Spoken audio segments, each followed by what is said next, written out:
I'm Bonnie. I have been practicing. I met my first teacher, Rinpa Rinpoche, at Vajrapani Institute in California about 30 years ago. And, you know, became a Buddhist almost in spite of myself. I think I had some kind of aversion to just religious ideas, to be honest. I had gone through phases in my life where was interested, but by that point, I was agnostic, leaning towards being atheist, and just really not interested. And then I met this amazing teacher, and everything he said resonated with me as truth.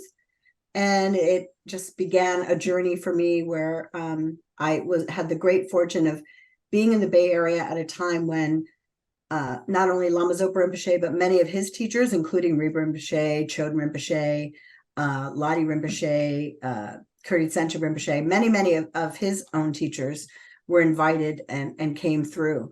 So that was an incredible blessing. And I've been in various ways associated with FPMT since then. I myself did live at Land of Medicine Buddha, where I was the most unqualified spiritual program coordinator in the history of FPMT, because I was a brand new Buddhist, and honestly, I just made a ton of mistakes. But I had a good heart going into it, and it was a great experience for me. So started there, then later moved to Austin, and I tried to start a small center there, which is still continuing.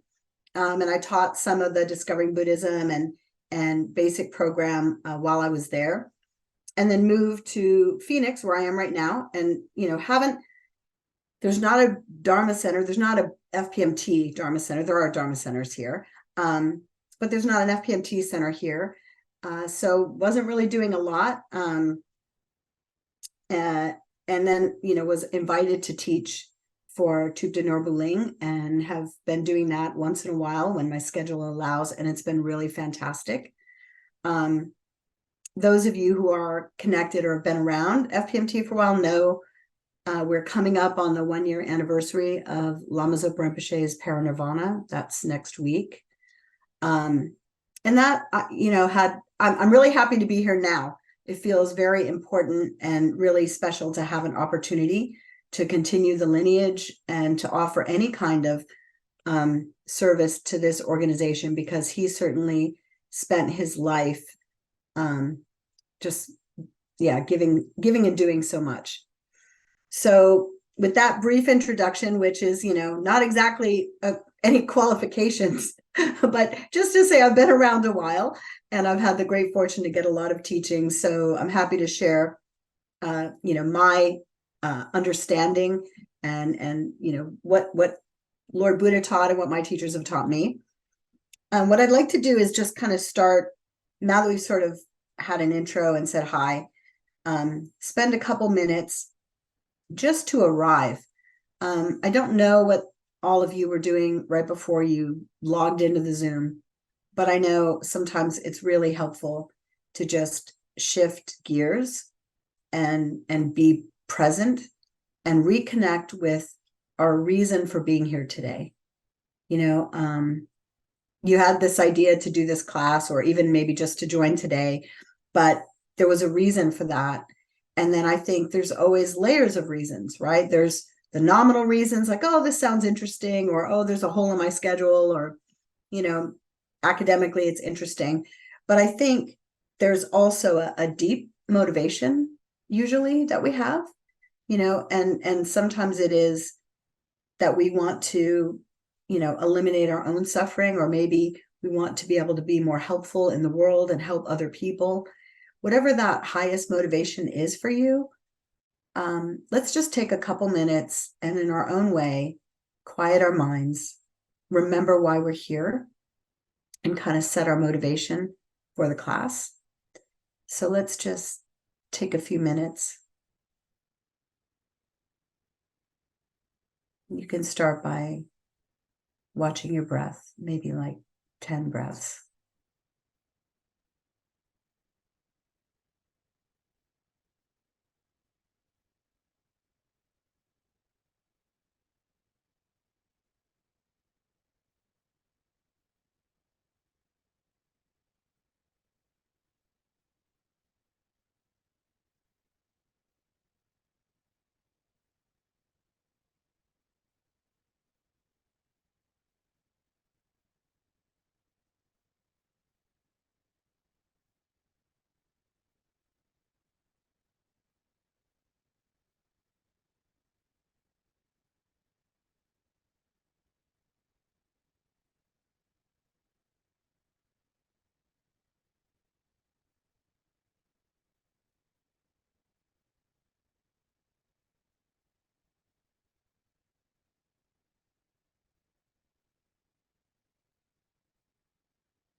Now really tapping into that highest motivation for being here today.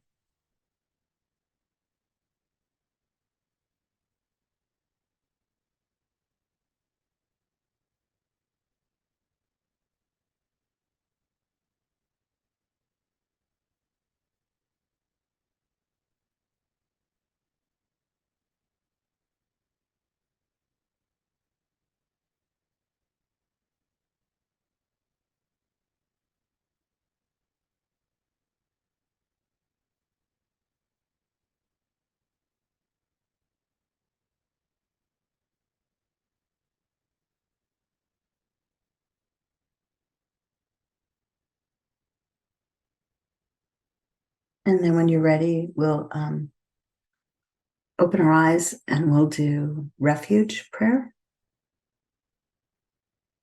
And this, you can think of this really as connecting that motivation with what we're doing here.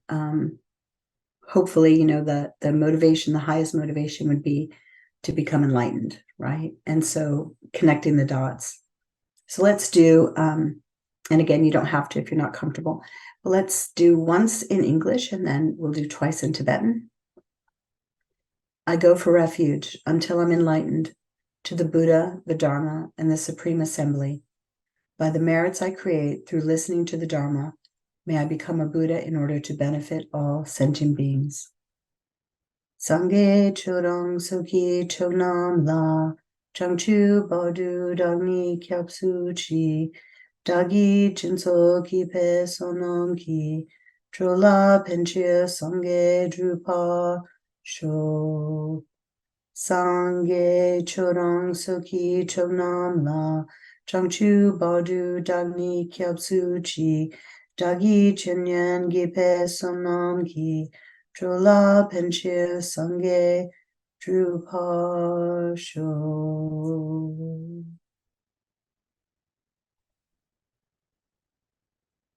So this course is about how our Dharma practice can help us to be more resilient in life. So you could say it's kind of the there's multiple things that practicing Dharma are supposed to do, ultimately leading to enlightenment.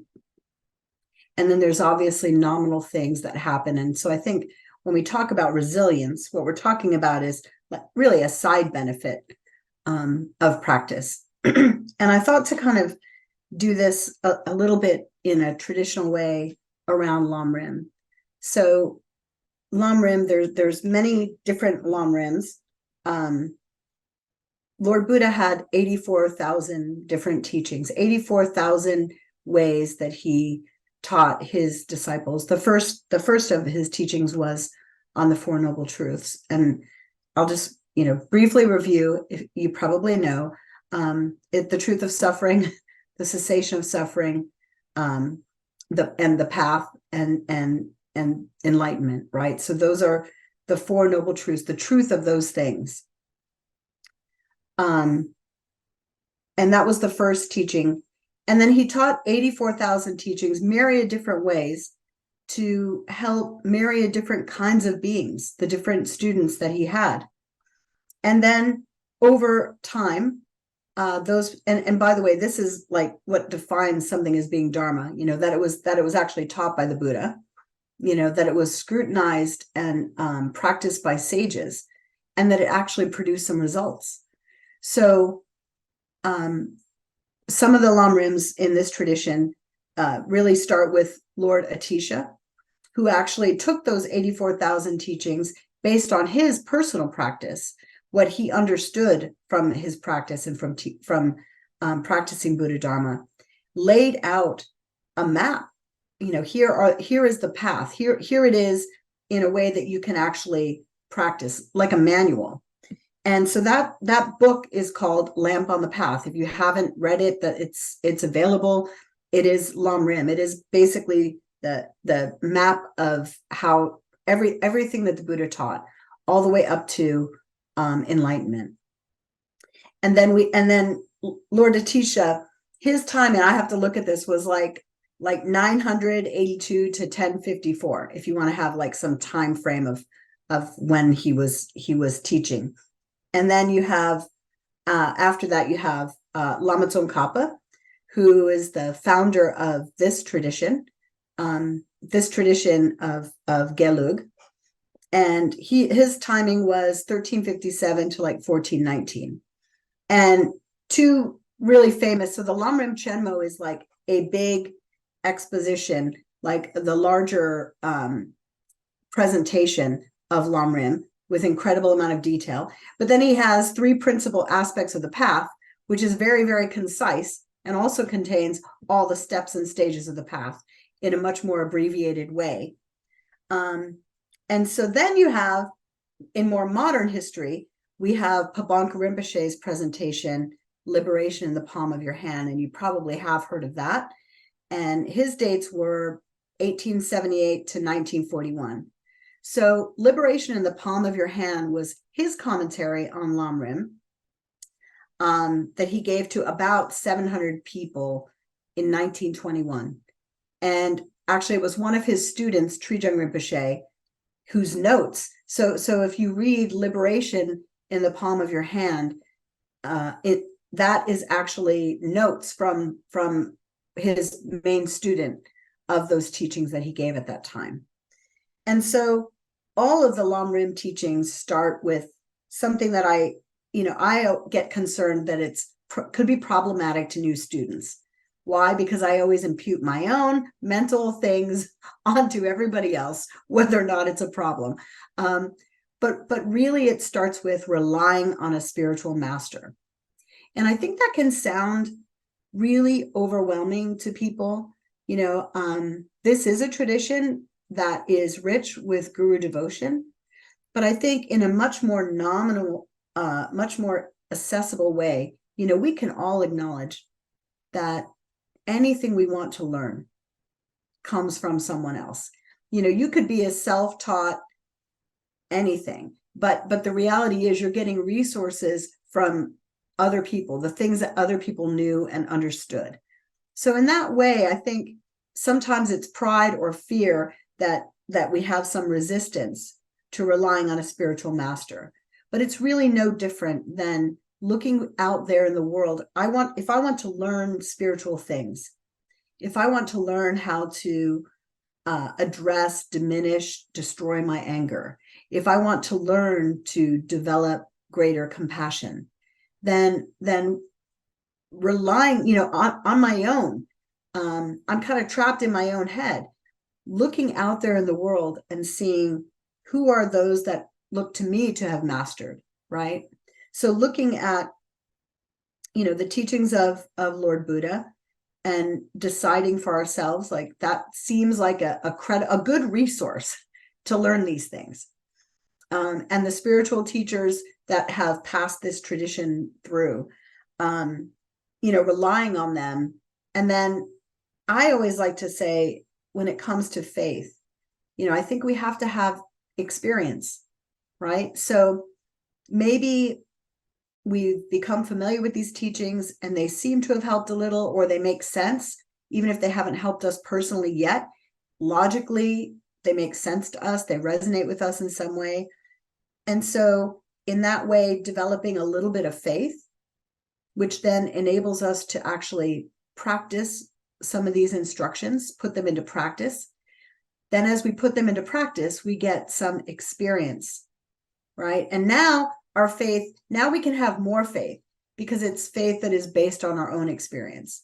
And I think it's very healthy. That's the way it should feel. There may come a time when it feels like a little bit of a jump, but it should never feel totally alien, right? So, going for refuge, taking on a teacher, being wise, understanding our own minds, that I'll back up and say that's the big job that we're doing here. That's what Lord Buddha understood, his own mind, understood reality. And so that's sort of the beginning of the path, is relying on a spiritual master. And, we call this a class, and not because I'm a spiritual master. No delusions about that. But we're here to learn together and talk about the teachings of Lord Buddha and the teachings of Atisha, Tsongkhapa, Pabonka Rinpoche, all of those masters who actually practiced and achieved realizations on the path. So I'll stop there just to see if anyone wants to kind of talk about that, because I think it can be uncomfortable, but I also think it's valuable to at least try to create space in a forum like this if there's like questions, because I'm saying, okay, this is the beginning, is relying to some degree on a spiritual master. Any comments? I'll just briefly pause in case anyone wants to chime in. Please, Jay.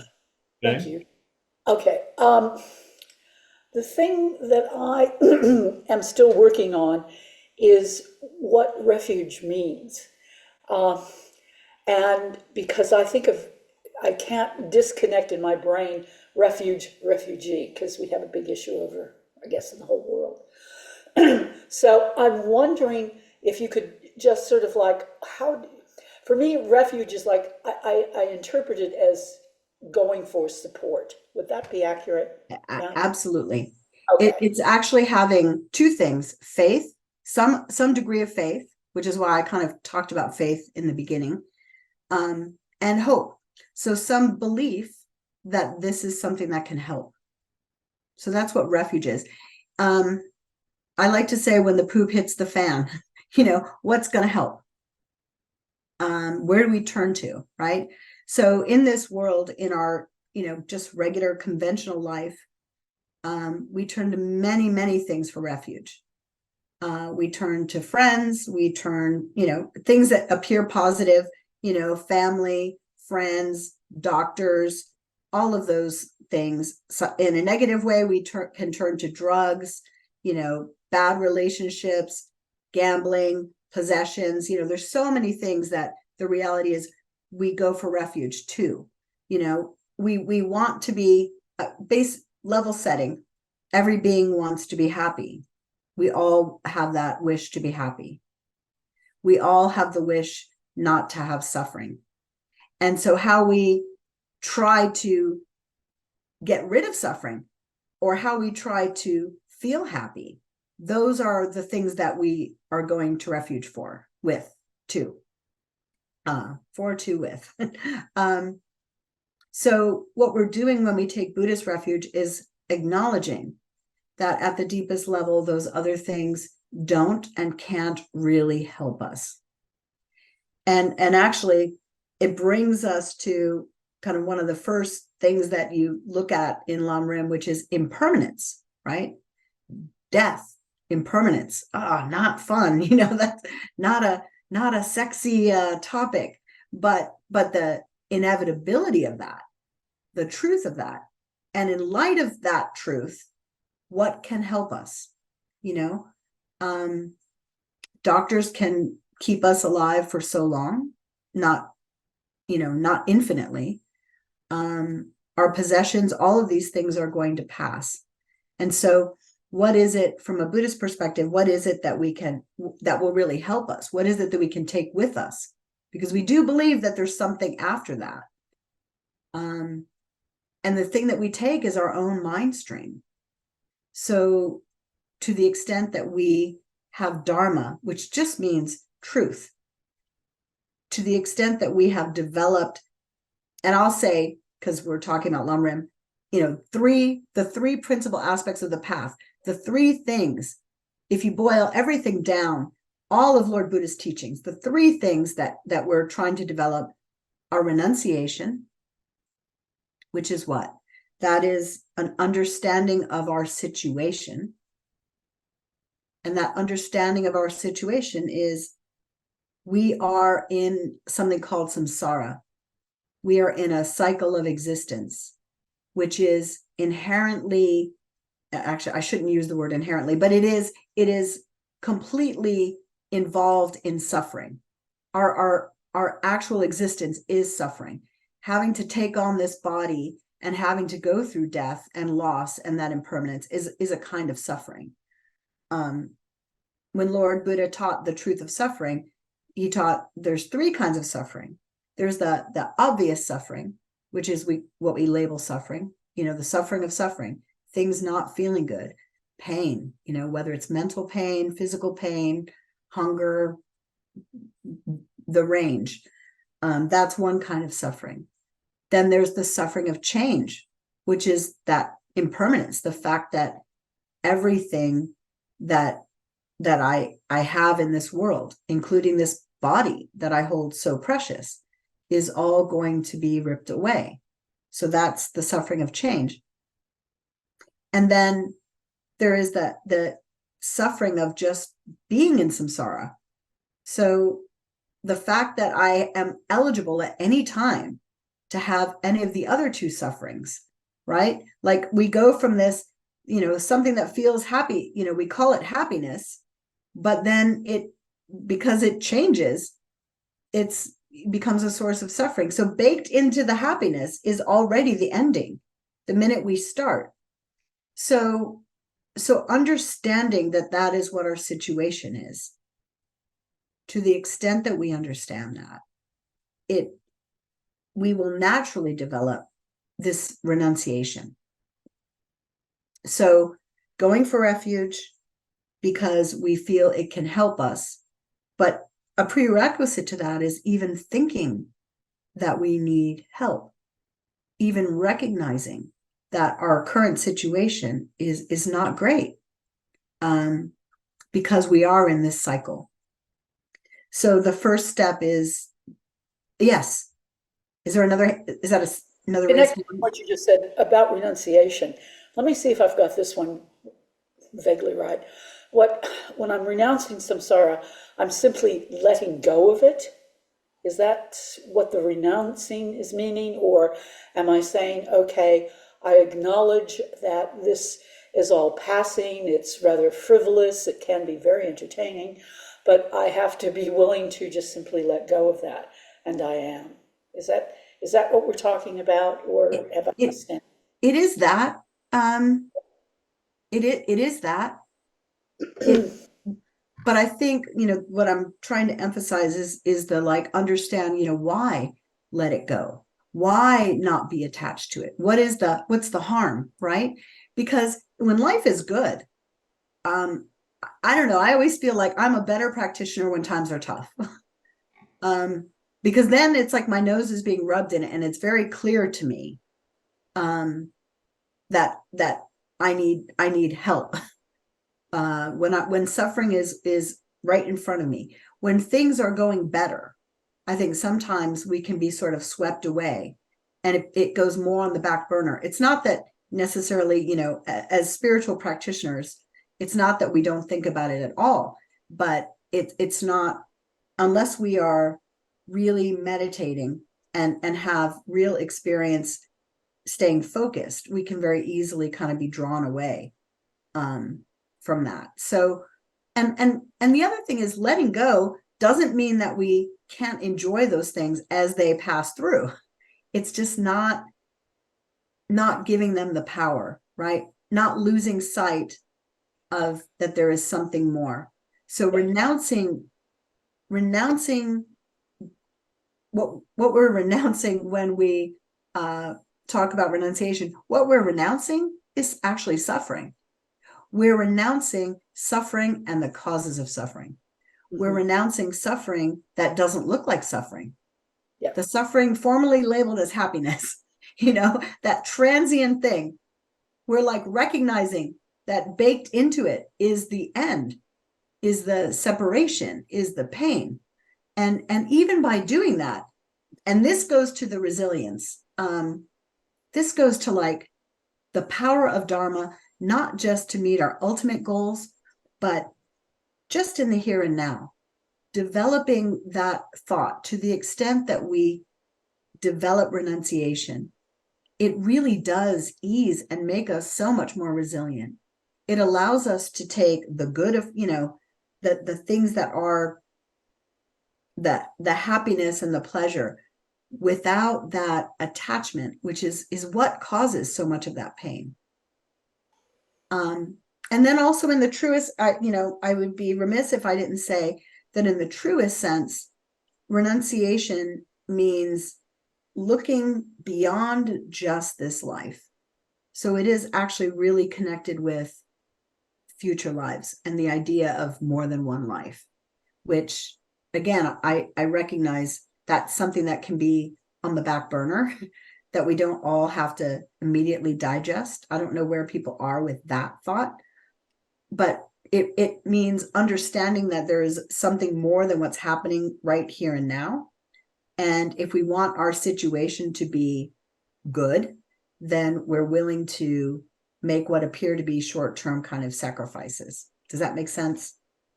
Yes, absolutely. Yeah. Thank you. Appreciate it. No, I actually appreciate the questions and the conversation because we don't always get that. So thank you. So developing renunciation, that's the first step if we're looking at Lamrim in a very, very condensed way. And then the second thing, the second aspect or the second path is a path of bodhicitta. So I have said before, sorry, Michael, I some of the things I say all the time, bodhicitta, the best explanation I've ever had is it's renunciation aimed at other people, other beings. Let me be clear, beings. Lama Zopa Rinpoche has corrected me when I said people before. It's not just, enlightenment. It's not just for people. It's for all sentient beings. So if I understand what my situation is, if I truly, feeling, and I will tell you, I don't have renunciation. I've been practicing for 30 years. Renunciation is like, when you see people who are in prison and they're obsessed with getting out. I have times when I'm obsessed. Usually it's when things are not going well. I'm a great practitioner. But what real renunciation is like, it is always, and when you meet someone like His Holiness the Dalai Lama, or Rinpa Rinpoche, or Lama Zopa Rinpoche, or many of these great teachers, there's so many of them, you see two things. They're not so concerned with ordinary things in the world, and they're also very joyful. So it's interesting. They have an understanding, a realization of what this life is, that's suffering. They have renunciation, but they also have great joy. And that's because they have this bodhicitta. They understand what the situation in samsara is. And if they're not already out of it, they want to be out of it. Absolutely. Never losing focus of that. It's like a fire under, they're on fire. And then they also want to make sure that it's not enough that only they be out of this suffering, that only they be out of this prison. They want every living being. It's intolerable to them. And it's like a zero, zero tolerance for suffering. I think normal beings like myself, I have a lot of tolerance for suffering. I have a lot of tolerance for my own suffering, and I have a lot of tolerance for the suffering of others. It's like, how do you know when you have a friend and they have a problem and you're like, well, it's not that bad, or my problem isn't that bad relative to, what's happening in Gaza, and all that is true. My problems are not as bad as those things. But I think sometimes in looking, and it's healthy to acknowledge that there's a range of suffering and to be grateful for the things that we have. But also, I think it's very easy to fall into this feeling that some suffering is not a big deal. And for a bodhisattva, there is no suffering that is okay. There is no being out there that should endure suffering, and there is no suffering so small that they wouldn't want to eliminate it, if that makes sense. So they are absolutely focused on not only freeing themselves, understanding what the situation in samsara is for them, but really wanting to have every living being, wanting them to also be free, wanting them also not to be deceived by things that look, the thing that looks nice. They say, honey on a razor blade. You're right. It kind of conjures up an image like, oh, it looks so sweet. But it's not, which is going to get us into another thing, talking about karma, right? Because the whole of Buddhism, these three paths, which I've only talked about two, can also be summed up by looking at the two accumulations, the two things that we need to do, which is accumulate merit and accumulate wisdom. And merit and virtue, like Buddhist morality, is very practical, right? It's not arbitrary. It's really based on function, like what is going to make me happy ultimately, in the highest way.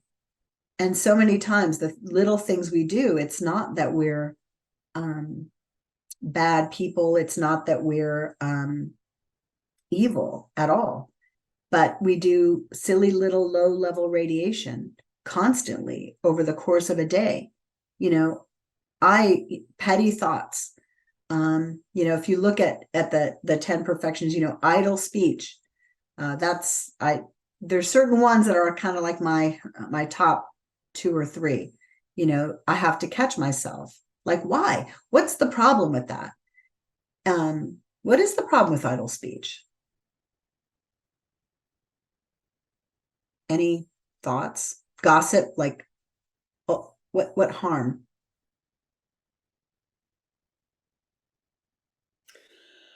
I think for idle speech, a couple of things. I mean, basically, it's a waste of our precious time. Yeah, Yeah. And where we could be, engaging in more inspiring actions. And the other thing is, usually also with idle speech, for me, I'm in a very negative state, and I not necessarily would be putting down other people, but putting down the whole world in general, just, yeah. So negativity, I would yeah, say. yeah. It just opens the door, right? So it's like all these things, the 10 non-virtues, the the things that we're trying to abstain from and the things that we're trying to do, all are very functional and very practical. And knowing that, I think, makes us incredibly resilient. I want to make sure that I'm talking about like how these things help us in the here and now. So my thought was to kind of talk about this precious human rebirth that we have. So if it's actually, I didn't do the third path. Sorry. So the third path, the third thing, the third mind that we are looking to develop is the mind of wisdom. And so this is a mind that understands reality. So we're kind of acknowledging, when we go for refuge, we're also acknowledging that we're not seeing things clearly, that we have an obscured view. And I'm sure you've heard of emptiness. It's a big topic. It's the way things exist. You've heard probably of two truths. One of them isn't true at all. One of them is deceptive truth, right? Or you could say, really more simply, you could say how things appear and how things really are, how things really exist. And that's the problem, is that we don't see how things really are. We see how things appear, and then we act in accordance with that appearance, which is deceptive, right? So developing that wisdom, meditating on that, first of all, ethics, as we have, they all build on each other. As we develop renunciation, and we understand the truth of suffering, the truth of our situation, and develop a desire to actually get out of that, a desire to take at the lowest level, to take a better rebirth. At the next level, we say Hinayana, but really I've already said I don't have true renunciation. So I'm a Mahayana Buddhist, but I don't have the realizations of a Hinayana practitioner. I don't have that unstoppable renunciation, that constant focus to get out of suffering. So that's one thing. But then to develop that, and then to develop, and we're developing all these things at once, right? Like they're not discrete. So they are different things that we have to develop, that we're trying to develop in our hearts and minds, but we're doing those concurrently. So trying to develop renunciation by recognizing what my situation is, recognizing that I have this great opportunity, what we call a precious human rebirth. So, I'm a human. We're not born, and some of this takes some faith, that there's hell realms. So, I actually think it's more than just, I think there is such a thing as hell realms. But I would say, and I think for a lot of people, they can just look around and say, okay, whether or not there's a hell realm, there's certainly ways of existing that are hellish, right? So however you can kind of get to that, but acknowledging that you're not in that situation right now.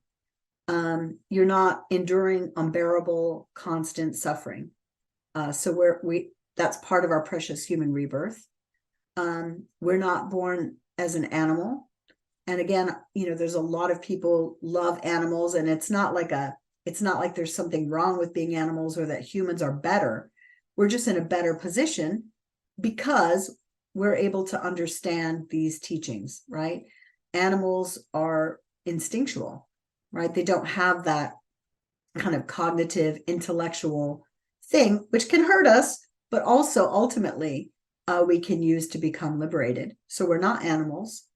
We're not like these craving spirits. We're not completely consumed with craving attachment. We're not in a God realm. We're not so drugged up by pleasure that we have no chance of understanding what our situation is. We have just the right amount of suffering, right? So that we can see very clearly, like, oh, things could be better than they are. So we have this precious human rebirth. We have this great opportunity. And so one of the first things we contemplate is the fact that this great opportunity we have. So once we've established we've established the truth of suffering in our own way, to the extent that we've established that, we've cultivated a wish to get out of that. We recognize, oh, right now I'm in a good situation. Right now I have an opportunity to do something to change this. I have a good opportunity to practice Dharma, to practice the mind training that will help me and help other living beings, that will help me in this life and will help me in future lives.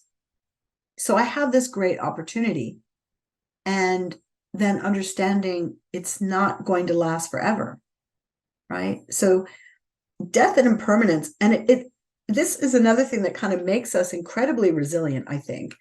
In the face of death, when you meet, just conventionally, you meet someone who has a person close to them who's dying, or find out that they have a terminal illness, or some kind of catastrophe happens in your life, it really does kind of shift your priorities. It makes it really clear the preciousness and the brevity of this life. It is a gift. And so doing Lamrim meditations, contemplating our own death, the inevitability of it, gives us a gift. Because otherwise, the only time that people are typically thinking of these things are when it's actually happening, when it's kind of too late. We have, as the Buddhist path, it's baked in. One of the first things is just acknowledging that and contemplating, like, Lama Zopa Rinpoche gave some advice, to a friend of mine, like every minute, during one of her retreats, just keep telling yourself, I'm going to die. I'm going to die. And if we did say that, one day it would be true. 1 hour, it is definitely, absolutely, at some point, that is going to be a true statement. It is true that we're all going to die. So becoming familiar with that and embracing that makes us more resilient, because it puts what's really important at the center. It helps us to really focus on what matters, because in the absence of that, this idle speech and the frittering of our life away until it's gone, that's a very real danger. It doesn't take a lot. Look around, we see it all the time. So it's not a downer. It's actually very liberating to acknowledge our own death. And it's liberating for us, but also it makes us more available to other people, other beings, when we're really aware of our situation. Does that make sense? Does anyone want to kind of share or talk about, I don't know, how they feel about contemplating their own death? Is that a part of your practice now? Is that something that is kind of omnipresent in your, maybe not hour, but in your daily, kind of weekly lives? Yeah, I see a thumbs up. And do you feel that how do you feel that informs your day or your week? Yeah. Christina. I wanted to share, it's not something I'm proud of, but I spent several years working in Afghanistan, really at risk every moment I was there, ambushed and bombed. And, instead of using that as a opportunity to reflect as you're suggesting, I think I really got immersed in sense pleasures and just trying to enjoy myself, because I thought at any moment I would be dying. And it was a profound loss of an opportunity, I think, to practice my beliefs. Well, it's interesting. What I would offer is, when I said earlier, if you see His Holiness, or if you ever met Lama Zopa, they are really enjoying, and part of that is understanding, the preciousness of the moment. So I think it's like so many things, Christina. Our situation is so contaminated with ignorance and the negative things, but sometimes there's some wisdom in there as well. So that what I hear is that you did understand the brevity was like right in front of you, and you wanted to like maximize what you considered the benefit of the moment, right? And I think it's just okay, but it was that refuge of that most people do go to, right? Which is just having a good time. And there's nothing inherently terrible about that. There's nothing inherently bad about that. It's just that it's misleading, and it's not ultimately going to be of benefit. But I think the good news is that even now you have that experience to draw upon. And if you can sort of decouple, hang on to the wisdom that really did see and understand something, and then inform that with, decoupling that idea of attachment, the things that bring pleasure, and having just a more spiritually mature understanding of what matters, which it sounds like you're already doing. So I think sometimes we are hard on ourselves and say, oh, I missed this opportunity. And to some extent that may be true. But right now you have a unique opportunity because you experience those things.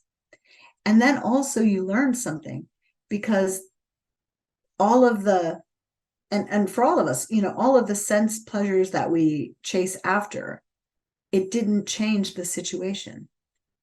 It doesn't ultimately help. And so going through those experiences, I think, can really be helpful. And talking again about just resilience, like, so you have a very real experience that you can draw upon, and that you can think of, and that will help you to stay focused, to be more focused on what matters. So I call that a learning opportunity, and it's interesting. There's this idea, actually, Lama Zopa Rinpoche, there's a book, Transforming Problems into Happiness. And it's about just this kind of thing, being in a horrible situation, having, really negative, horrible experiences, but then using them, if you use those experiences to cultivate your heart and mind, then it's like some kind of elixir. It changes, maybe alchemy is the word I'm looking for. It actually changes the nature of that experience. So a negative experience can retroactively, you can look and say, that was a very positive experience, because, I'm not going to speak for you, but you could say theoretically it helped awaken something in you, some kind of wisdom. So I would just kind of maybe offer that. Thank you. Anybody else have any kind of thoughts? Anything specific that you want to chat about in regards to death and impermanence? How it could be helpful?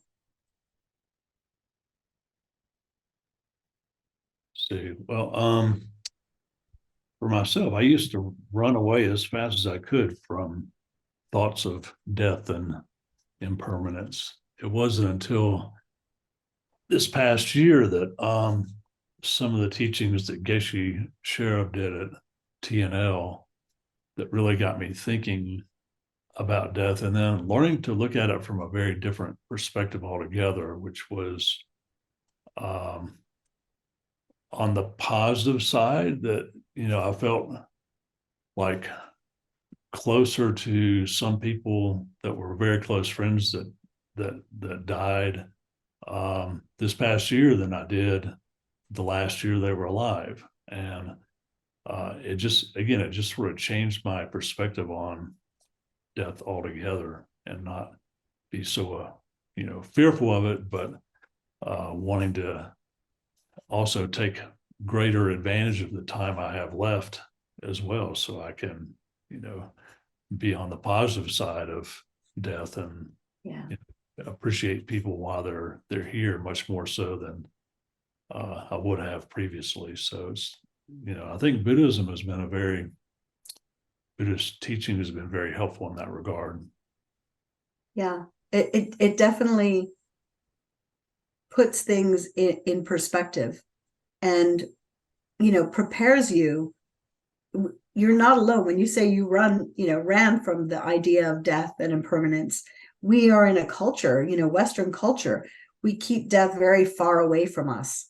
We don't, even when someone dies, the tradition is have them embalmed, put makeup on, get their hair done, right? Like, and they're put away. Like the sickness and death is not something that we see every day, right?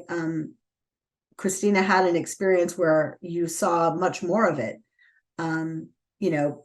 People who live in some countries where there's, starvation, or poor countries, it's right in front of them. So for us, we don't even want to see old age, right? Like old age and death, like we're pushing it away all the time, but it's a reality. And so just that truth, for me, this is also, if I'm looking and saying, okay, relying on a spiritual teacher, the Buddha taught the truth of suffering. Wow. That's something that I know exists. I can, in my experience, it resonates as truth, something that I can trust. And then, understanding that it's inevitable and we don't know when it's going to come. So what do I do here?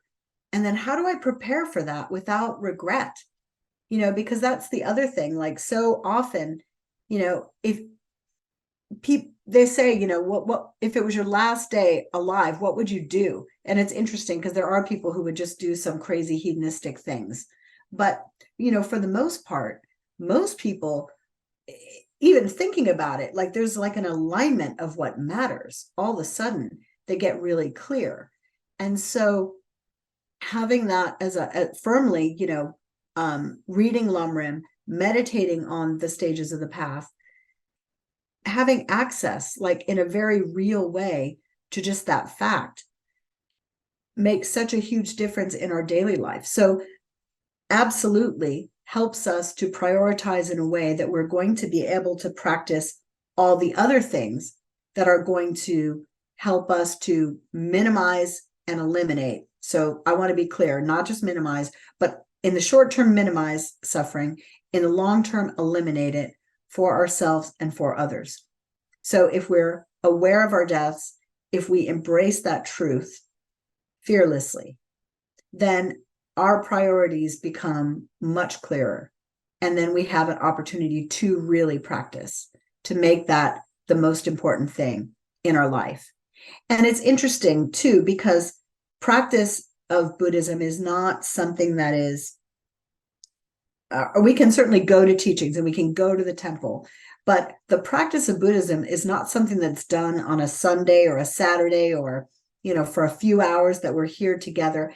It's really looking at our minds, looking at our motivations, plugging into our highest motivation as much as possible, and literally drilling into our minds, these great illuminating teachings that are so helpful. And what I do like, the resilience part, is the side benefit that comes just in our regular everyday life, our relationships being more harmonious, being more at peace with ourselves, being more accepting. Things are going to happen in life that are pleasant and unpleasant. And the more that we resist, or the more that we try to manipulate things, and often, if we're not having some kind of wisdom teachings, often it's negative things that we're using to manipulate our world.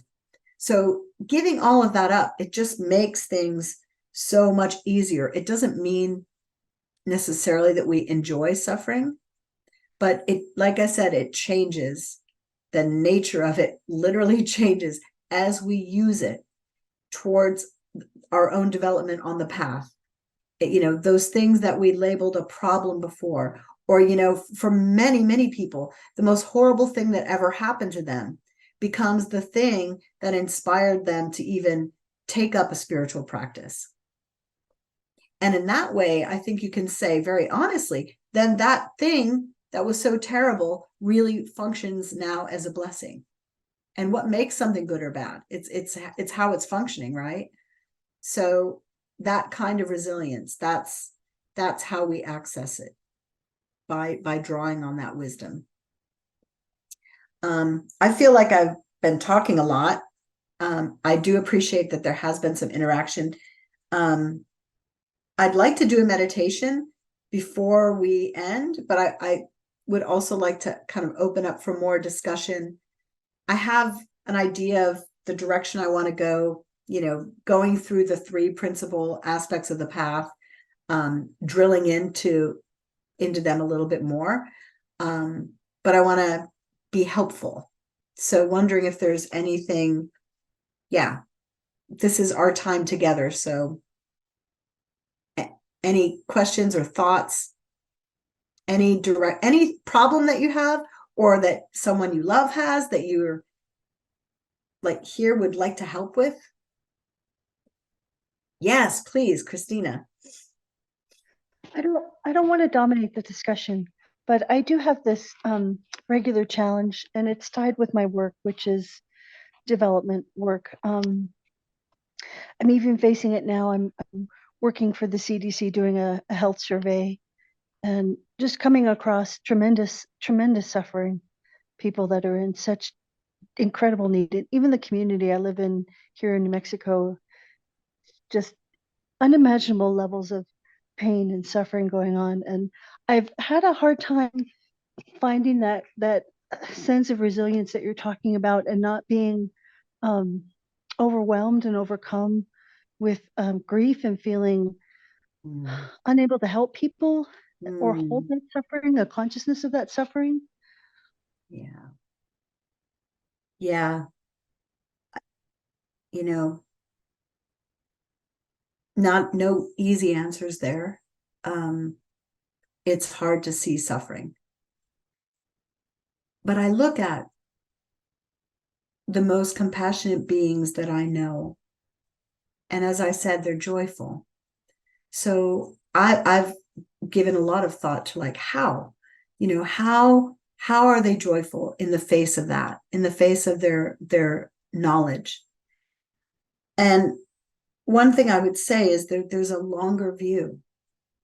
There's a longer view. Um, there's more than just this life. And I think in terms of that, like if you think about when when you're when a child is young and they have their first romantic thing when they're a teenager and they become brokenhearted, then the wiser adult who's lived has some perspective. And so I think it's just having perspective, like because of impermanence, all these things are going to change. And then how you're trying to help them. And even though you're limited, you know, you're just the fact that you're trying to help them is actually planting really powerful seeds for you to open your heart, to develop yourself to the extent that you really practice to become a fully enlightened being who could actually help countless beings in the ultimate way. Like right now, we can offer medicine, we can offer food, we can offer money. We're just so limited. Um, and sometimes that's really painful. But what it can do also is serve to, if we don't let it drag us down into despair, it can really serve to motivate us, the aspiration to be able to do more. So I think just recognizing our limitations and being gentle with ourselves. Like, yes, Jay. Okay, so I spent 25 years in child protection. Okay, so I have had a lot of practice on in this area, and one of the strongest things for me was focusing on the fact that, because I definitely wanted to cure the world's problems. That was my motivation in life as a young person, and that wasn't possible, and that's been very disappointing. But at least from moment to moment, to know that you have made at least some contribution, some alleviation of the suffering, however minor it might be, temporary, etc., was for me, there was that, it prevented me from burning out, frankly, which I observed a lot of my colleagues doing. So it's like, again, you talked earlier about hope, and also that recognition that, well, God, I remember a psychologist friend said, this too will pass. And that was kind of a mantra that, and again, that goes back to things change. But it was soothing to me to think that, to know the suffering would end at some point for these folks. And also, I agree with you, when I was a materialist and didn't think there was anything else but this life, it was extremely depressing to be involved in social work and think, oh my God, this poor person is just going to have a horrible life of suffering. Later, I thought, well, this is only one life. I hypothesized that. I still don't know that for a fact, but I hold the hypothesis that that's a possibility. And that helped a lot. The other thing I'm going to throw in is also last 8 years I worked in palliative care, so I had the privilege of having beautiful role models about how to die. The people were distressed, but we would talk about it, and then it was quite inspiring. And a certain acceptance that it's going to happen to all of us, and it's okay. It's really okay. But it's like we don't have enough, you're right, we don't have enough exposure to that reality in our culture. Yeah. And, in Buddhism, we have, I don't know how familiar you are with some of the deities, like 1,000 arm chin raising. It's, Yep. 1,000 arms because the wish, like I have 2 arms, I have one body, and again, some of this does require a lot of faith that I'm hoping you'll get also through experience of your own practice. But like a Buddha can manifest in countless ways. And, there's always this idea too that we're here trying to become enlightened. And it's possible maybe I'm the last one left, maybe I'm the only unenlightened being. And everyone that is manifesting in a way to push my buttons to help me. And that's a very valid perspective. Also, we could say like, oh, I'm the only one, like, oh, I better get my act together because I have a little bit of wisdom and a little bit of qualities, and I really need to work hard to cultivate them because beings are counting on me. And I think somehow vacillating between those two views can be really helpful. But Jay, I think the most important thing is being gentle with yourself. Yep. And I think no matter what, and if you read Guide to Bodhisattva's Way of Life, Master Shantideva, there's the stories like, plucking the eye from, plucking out your own eye and offering it up, or like Lord Buddha offering up his flesh. We become more capable when we just take those little incremental steps forward. And I think sometimes, and this is probably sacrilegious, and forgive me if it is, but I've often thought like, oh, wow, if becoming enlightened, if really helping all living beings required, being nailed to a cross and tortured for a day, I don't know. I think a lot of us might feel like we could do a day. The problem is it's not a day.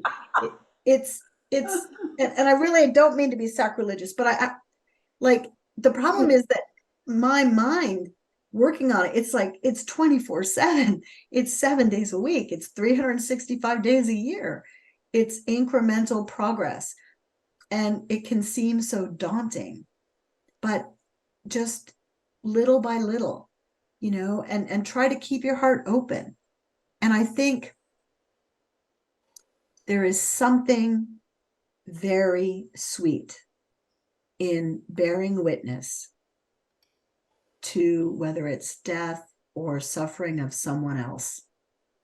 And when we're able to kind of decouple that from our own like fears or attachment and just be present in that, there's something incredibly sacred about that.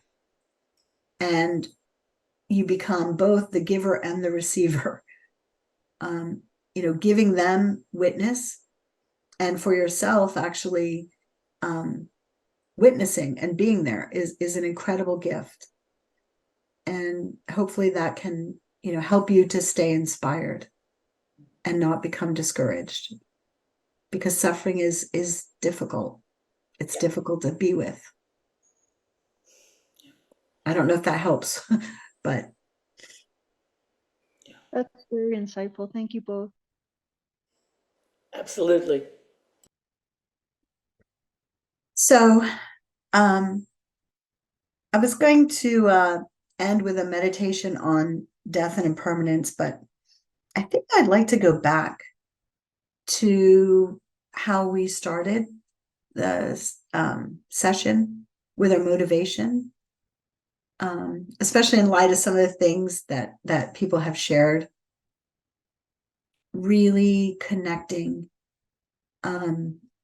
Let's really connect with that motivation. And we will do some prayers afterwards, but let's take some time to connect with that motivation and to dedicate the effort, the time of just even sitting here thinking about these things, talking about these things, that they may become the causes for our own enlightenment, for our own spiritual growth, that we may help countless other living beings. So I'm going to assume that that's everyone's kind of heart motivation. So let's just spend some quiet time reconnecting, and then connecting what we've done here with that. Like, may this be a cause.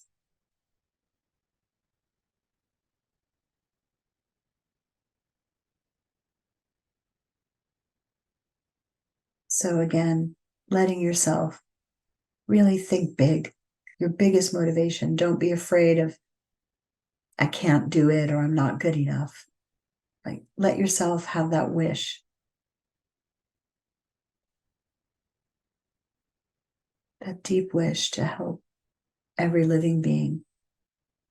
How wonderful that would be.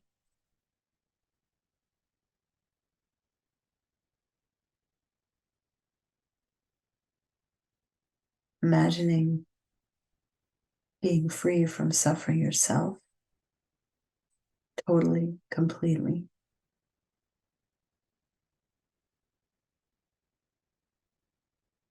Imagining being able to take away the suffering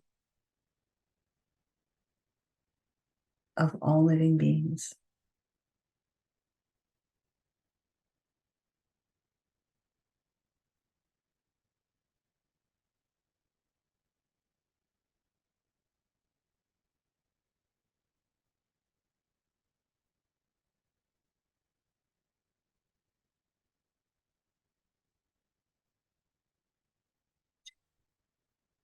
Able to every happiness, security, joy,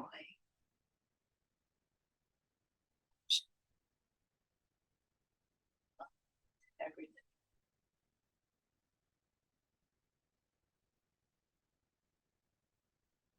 They fulfill all their needs.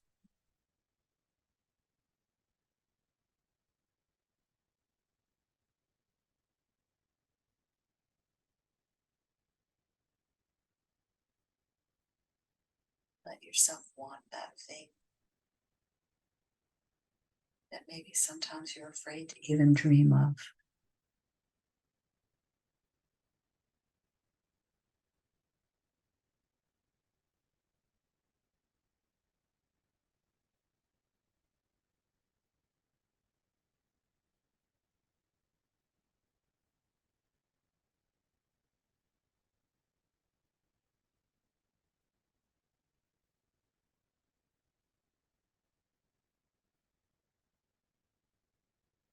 Just in this moment, set a resolve, determination to really try.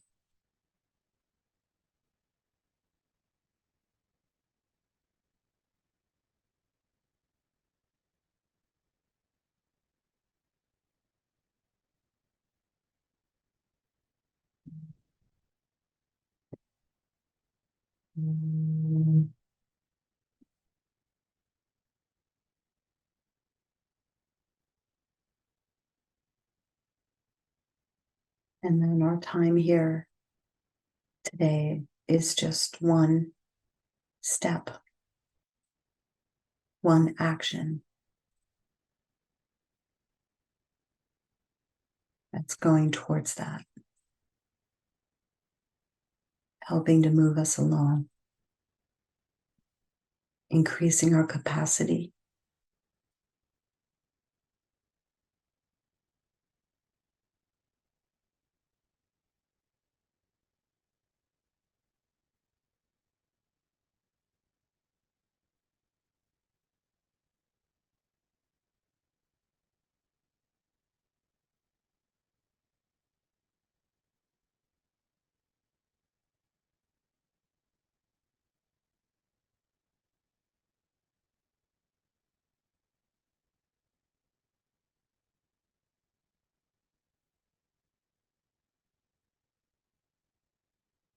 So like a bank account, like a spiritual bank account.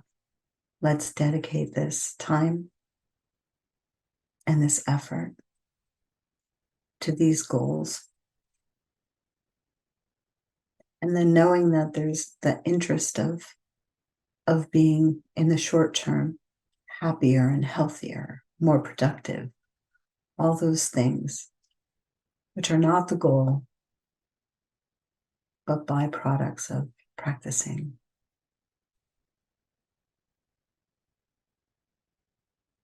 Dedicate towards that goal of enlightenment, of reaching our full potential.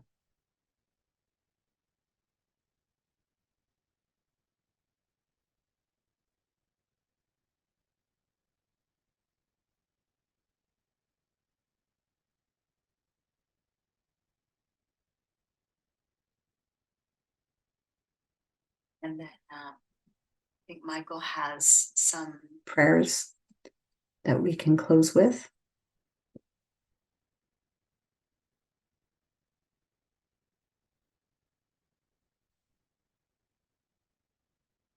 Ewadinu